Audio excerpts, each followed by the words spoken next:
I've been sitting in this chair for about 20 minutes now, trying to figure out how to start this thing, and I keep going back and starting over again, because what I want to say to you, it ain't easy to say. Not because it's complicated, it's actually the simplest thing in the world. But simple doesn't mean painless, and I guess that's why it took me 78 years to finally get there. 78 years, 2 failed businesses, 1 marriage that nearly broke in half, and a laugh. A laugh from a group of men at a bonfire that I still hear sometimes when it's real quiet. So, yeah, let me just say it straight. Most of us are spending our whole lives chasing the wrong thing. And the worst part? We know it. Deep down, we always knew it. We just couldn't stop. And here's what I want you to understand before I'm done talking today. The thing you're running toward, whatever it is, the title, the money, the house, the car, the approval of people who never really liked you anyway, that thing is not the thing. It never was. What you're actually after is a feeling. And somebody, a long time ago, without meaning to, you picked up the idea that you could only get that feeling if the world gave it to you first. That's the lie. That's the one I'm here to talk about, because I found it out the hard way, and I'd rather you not have to. I grew up in Harlan County, Kentucky, coal country. If you've never been there, I'll just say it's the kind of place that's beautiful in a way that also breaks your heart a little. My father worked in the mines, his father worked in the mines, and I was supposed to work in the mines too. That was the plan. That was always the plan. We didn't talk much about what we wanted. You wanted what you could get. We had a small house, 2 rooms, 6 people. My mother made cornbread and beans stretch in ways I still can't fully explain. We weren't starving, but we weren't far from it some winters. And when I was about 9 years old, maybe 10, my father took me to a company dinner, one of those things the mine owner threw once a year to make everybody feel appreciated. I don't know why he brought me. He never explained it. But I went, and I remember walking into that hall and seeing the owner sitting at the head of a long table, and men were laughing at his jokes even when they weren't funny, and women were smiling at his wife even though you could see they were nervous, and he just sat there, comfortable, at ease, like the whole room was something he'd already paid for. Because it was, I suppose. I remember looking at him and feeling something move inside my chest. Not envy exactly, something older than envy, something that said, that man is never afraid. And I decided right then, 9 years old with cornbread in my pocket, that I was going to be that man someday. Not him specifically, but that feeling of never being afraid, never being small, never being the one who laughs at jokes he doesn't think are funny because he needs to keep the job. So I left Harlan at 17 with $40 and a chip on my shoulder the size of a pickup truck. I got into sales. I was good at it. Turns out when you grow up hiding how poor you are, you get real good at reading rooms and telling people what they want to hear. By the time I was 32, I owned a small chain of hardware stores across 3 counties. By 45, I'd sold them and moved into real estate. By 53, I had more money than I ever thought I'd see, a house with a pool, a truck that cost more than my daddy made in 5 years, and the respect, or what I thought was respect, of every man in my town. And I want to tell you something. The night I closed my biggest deal, sitting in a restaurant in Lexington with a glass of bourbon, surrounded by men who were shaking my hand and laughing at my jokes, I thought, okay, here it is. I finally got here. I felt nothing. I mean, nothing. Not relief, not joy, not peace. Just a kind of hollow, buzzing static where the feeling was supposed to be, like tuning into a radio station that doesn't exist. I smiled and laughed and ordered another round, and inside I was thinking, is this it? This is what I traded everything for? And that's the part nobody tells you about. They talk about the climb. They talk about the top. Nobody talks about what it sounds like up there. It sounds like silence. A very expensive, very lonely silence. See, I thought I wanted success, but I didn't want success. I wanted to never feel small again.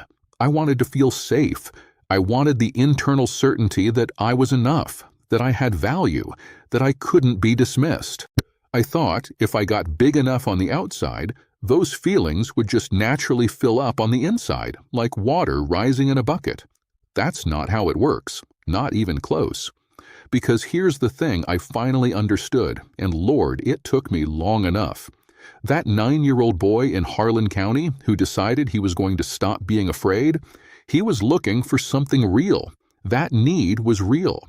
The feeling of safety, of worth, of being enough, that's as real and as necessary as food and water. But I took that real need and I pointed it at the wrong thing. I said, the world has to give me this. Other people have to give me this. My bank account has to confirm this. And so I spent 40 years in a loop, getting more, feeling empty, getting more, feeling empty. And every time it didn't fill up, I just told myself I hadn't gotten enough yet, that I needed a bigger deal, a better title, a newer truck. That feeling you're chasing, it doesn't live out there. It never did. It lives in here. And the only door into it is through you. Now, I want to tell you about my marriage, because that's where I made the same mistake in a different costume, and I almost didn't catch it in time. My wife, Eleanor, she stayed with me through 31 years of me being physically present and emotionally 1,000 miles away.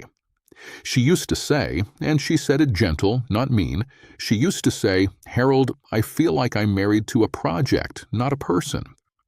I didn't understand that for a long time. I thought I was being a good husband because I was providing. Nice house, nice life, never missed a payment, never missed a school play, showed up to every birthday. I thought love was something you demonstrated through action, through producing, through building something that said, "See, look what I made for you. Don't you feel loved?" But I wasn't asking Eleanor what she needed. I was using her the same way I was using success. I was building a family because it felt like evidence. Evidence that I was a man worth something. And Eleanor, God bless her, she wasn't interested in being evidence. She wanted a husband. She wanted someone who could sit in a quiet room and not feel like he was wasting time. Someone who could let her talk without already planning his next move in the conversation. I almost lost her at 62. We sat at the kitchen table one November night and she told me she was tired, not angry, just tired. And something about the way she said it broke something open in me that all the bourbon and success in the world hadn't touched. I cried that night, I mean really cried. And I realized I'd been performing love instead of giving it. Same pattern, different stage. I know men in my town who are still running that race. My old friend Dennis, 74 years old, still talking about the house he's going to build when his next investment pays off. He's been saying that for 20 years. His kids are grown and gone, and he barely knows their names in a real way, and he still wakes up every morning thinking the next thing is the thing that's going to do it. There's something heartbreaking about watching a man that age still believing the lie. And then there's my friend Ray. Ray sold his contracting company at 65, and every single person we knew thought he was crazy. He moved out to a 40-acre property in rural Tennessee. He's got a creek, a garden, an old dog, and he raises chickens. Nobody important calls him. He doesn't drive a new truck, and I'm telling you, the last time I saw Ray, he looked younger than he did at 50. He's got this thing behind his eyes, this settled quality. Like a man who already knows where everything he needs actually is. Which brings me to the cabin and the horse, and I know that's what you came here for, so let me tell you. When I was 66, a neighbor of mine was selling his property. He had a run-down cabin on 12 acres, no running water at that point, needed a new roof, needed pretty much everything. And he had a horse, an old quarter horse named Rudy, going blind in one eye, couldn't be ridden safely anymore. Nobody wanted either of them. My buddies at the time, and these were successful men, laughed about it. One of them called it a trash investment, said I was going soft, said I was wasting money on a broken-down shack and a useless horse. I bought them both, and I still don't know completely why. Maybe I was tired. Maybe I was just finally ready to stop performing. That cabin, fixing it up with my own hands over 2 years, That was the first time since I was a boy that I did something and didn't ask myself, what does this make me look like? And Rudy, that old horse, he didn't care how many deals I'd closed. He'd just stand there and let me put my hand on his neck. And something about that, the simplicity of it, the complete absence of an audience, that started to do something in me that success never could. The problem isn't ambition. The problem isn't wanting things.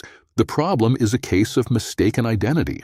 When you believe that your worth is something you have to earn rather than something you already carry, you become a machine. You optimize, you produce, you chase, and the goalposts always move because internally you never actually believe you've arrived. The math never works out. It's not a motivation problem or a discipline problem. It's a belief problem.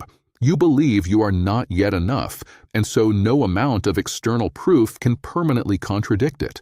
The world gives you the trophy, and your brain says, yes, but. The only thing that actually works, the only thing I found that finally quieted that noise, was choosing deliberately and slowly, and with a lot of resistance at first, to act from worth rather than toward worth. To behave like a man who was already enough and see what happened. To fix that cabin, not to prove something, but just because the work felt true. To sit with Eleanor and listen, really listen, not because it made me look like a good husband, but because she mattered, and I was finally present enough to feel that.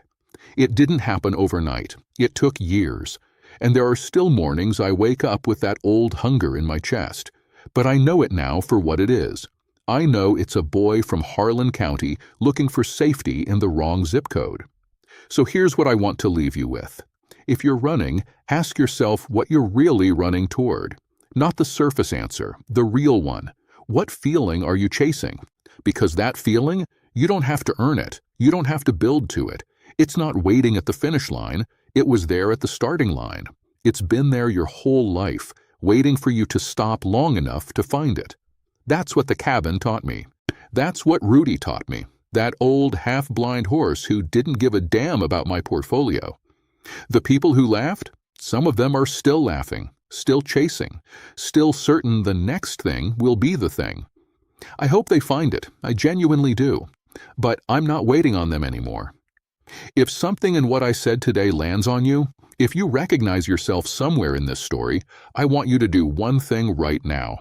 Share this video with somebody you love who you think might need to hear it. You don't have to say anything, just send it. Let them decide if it's for them. And leave me a comment down below. I do read them. Tell me, what feeling have you been chasing? Not what thing, what feeling. I'd love to know. And if you haven't subscribed yet, please do. Every week I come back here and try to say something true. That's all I've got left to give. And turns out, that's enough.